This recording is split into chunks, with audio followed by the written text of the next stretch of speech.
Good morning বন্ধুরা, কেমন আছো তোমরা সবাই? আমি খুব ভালো আছি।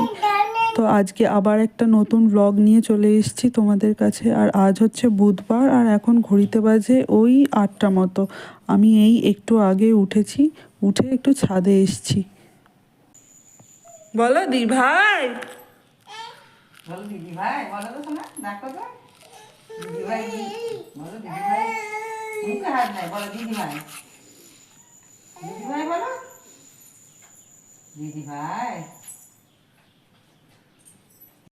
ব্রাশ ট্রাশ করে এবার চলে এসেছি আমি চা করতে।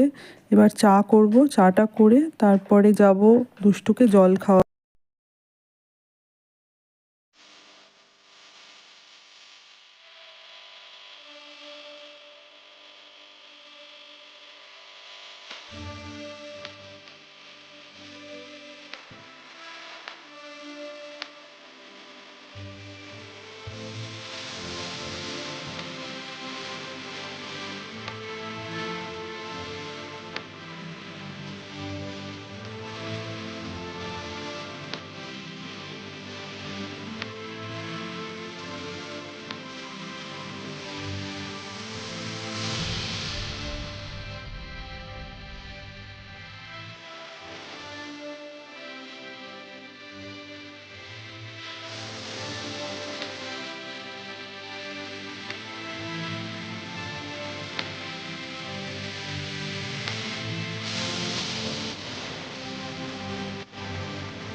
এখন চিনির নখ কাটতে বসা হয়েছে।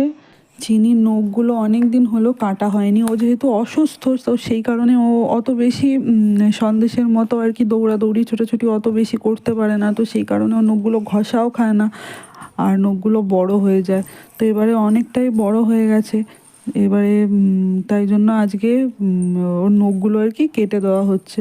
তো আমাকে ও সেরকম খুব একটা বেশি ছটপট করে না, তাও আমাকে একটু ধরতে বলল বরমশাই, আর ও কেটে দিচ্ছে। আর মাঝখানে ঠাকুরমশাই চলে এসছে, তো এই ঠাকুরমশাইয়ের পাগুলো দেখা গেল। তো চলো চিনির নখটা কেটে নিই, তারপরে দেখি কি করা যায়।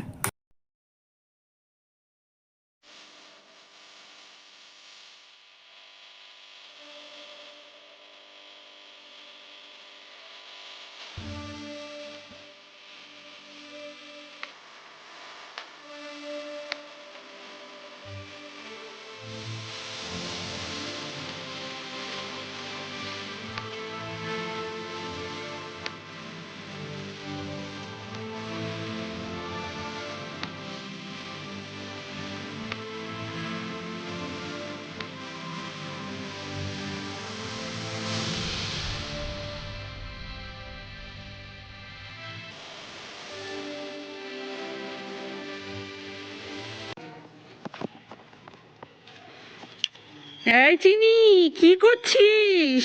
আমার ঢুকছি মুখটা নিয়ে।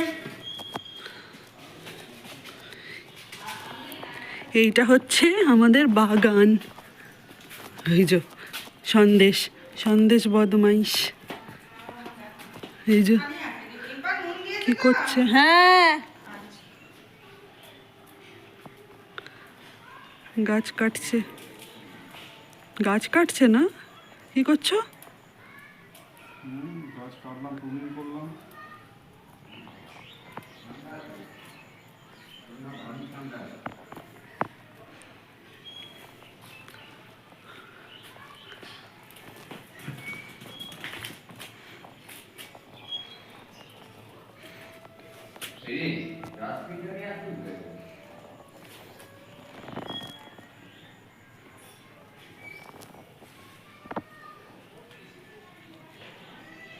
এবার আমরা ওপরে যাব, ওপরে গিয়ে দুষ্টুকে ভাত খাওয়াবো।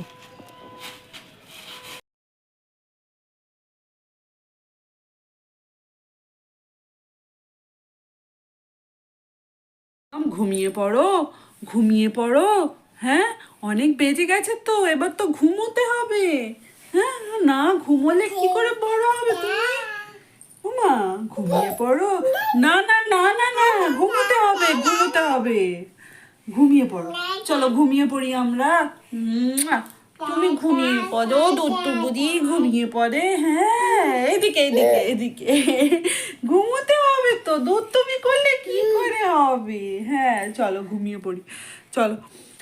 ওকে ঘুম পাড়িয়ে নি, তারপরে কথা বলছি। ছিঁড়ে যাবে এটা। দেখো, ঘুমোবে না ঘুমোবে না ঘুমোবে না করে 4টের সময় ঘুমোলো। 4টের সময় ঘুমিয়ে এই 6টার সময় উঠলো, শুধু উঠেছে, উঠে চোখ খুলেই ওর বাবাকে দেখেছে, দেখেই বদমাইশি শুরু।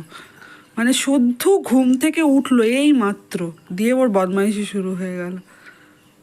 ছিঁড়ে যাবো মা। আর এইখানে সন্দেশকে দেখো, আরাম করে কমফোর্টারের মধ্যে ঢুকে ঘুমোচ্ছে। আর এদিকে ইনি বদমাইশি শুরু করে দিয়েছে। শাড়িটা হাতে লেগে যাবে, ছেড়ে দে। চলো, দুষ্টু উঠে পড়েছে, এবার দুষ্টুকে একটু খাইয়ে নিই, তারপরে আবার তোমাদের সাথে কথা বলছি। ভাবলাম একটু কথা বলি তোমাদের সাথে। এখন ঘড়িতে বাজে হচ্ছে 6টা 10। আর এই দুষ্টু বুড়ি ঘুম থেকে উঠলো, এবার খাওয়াবো ওকে ওই চিড়ে সিদ্ধ বা ওটস কিছু একটা খাওয়াবো অল্প করেই, কারণ অনেকটাই বেজে গেছে। তো খুব বেশি ভারী খাবার খাওয়ানো যাবে না। আবার রাত্রেবেলা তো তাড়াতাড়ি 9টার মধ্যে তো খেতে হবে, 9টা 9:30টার মধ্যে ওকে খাইয়ে দিই। এদিকে লেট হলে আবার ওইদিকেও লেট হয়ে যাবে। তো তাই জন্য হালকা করেই কিছু একটা খাওয়াবো। আর সুজিটাও খাওয়াই, তবে সুজিটা রোজ রোজ খাওয়াটা তো ঠিক নয়, তাই আজকে চিড়ে বা ওটস কিছু একটা দেবো। আর তোমাদের ওখানে সব কীরকম ঠান্ডা পড়েছে আমাকে জানিও কমেন্ট করে। এখানে ঠান্ডা বাইরেটা তো ভালোই আছে, কিন্তু আমাদের ভেতরে, আমাদের যেহেতু এখানটা পুরোটাই ঘেরা, অতটা বোঝা যায় না যে বাইরে কতটা ঠান্ডা। তাও আমি এটা চাপিয়ে নিয়েছি, কারণ আমাকে বারবার তো বাইরে বেরোতে হয়। তো সেই কারণেই আর কি, ঠান্ডা গরমে সর্দি কাশি হয়ে যাওয়ার সম্ভাবনা প্রবল। এই কদিন আগেই আমি, দুষ্টু বুড়ির বাবা, দাদু, ঠাকুমা সবাই একদম এক ধার থেকে পুরো জ্বর সর্দি কাশিতে ভুগলাম বিশালভাবে। তো তাই জন্য এখন সাবধানে থাকবার চেষ্টা করছি। তাও দুষ্টুর একটু সর্দি হয়েছে আর কাশছে। কি করা যাবে, সারা শীতকালটা এরমভাবেই কাটবে মনে হচ্ছে। তো ওই যতটুকু সাবধানে থাকা যায় চেষ্টা করতে হবে। তো ঠিক আছে, চলো এবার ওকে আমি খাইয়ে দিই, নইলে অনেকটাই দেরি হয়ে যাবে। আবার পরে কথা বলছি। দেখো, মা এখানে মুড়ি মাখছে, সন্ধেবেলা খাওয়ার জন্য মুড়ি মাখছে। একটু হাই করে দাও। হাই। আর আমি এখানে এই যে কফি বানাচ্ছি। কালকে তো আর ভিডিওটা কন্টিনিউ করা হয়নি, আসলে মেয়েটার শরীরটা এতটাই খারাপ করছিল, ও এত কাশছে, সর্দি, খাওয়াতে গেলাম খেলো না, কেঁদে রেঁদে একসা করলো, সেই কাঁদতে কাঁদতে ঘুমিয়ে পড়লো। কিচ্ছু না খেয়ে ঘুমিয়েছে কালকে রাত্রেবেলা, জানো। আর আজকে সকালে এই মাত্র উঠেছে, জল খাওয়ালাম, ওষুধ খাওয়ালাম, এবার খাবার খাওয়াবো ওকে। সারা শীতকালটা যে কি করবে জানি না, আমি ভেবেই আমার ভয় লাগছে। এই কদিন আগে সর্দি কাশি হয়েছিল, জ্বর হয়েছিল, ওষুধ খেয়েই কয়েক সপ্তাহ আগে, 1 মাসও মনে হয় হয়নি, আবার সর্দি। কি হবে ভগবান জানে। যাই হোক, আজকের মতো এতটুকুই। আর আমার চ্যানেলটার প্লিজ তোমরা সাবস্ক্রাইব করে দিও। আর কেমন লাগছে আমার ভিডিও দেখতে আমাকে অবশ্যই কমেন্ট করে জানিও। পাশে থেকো।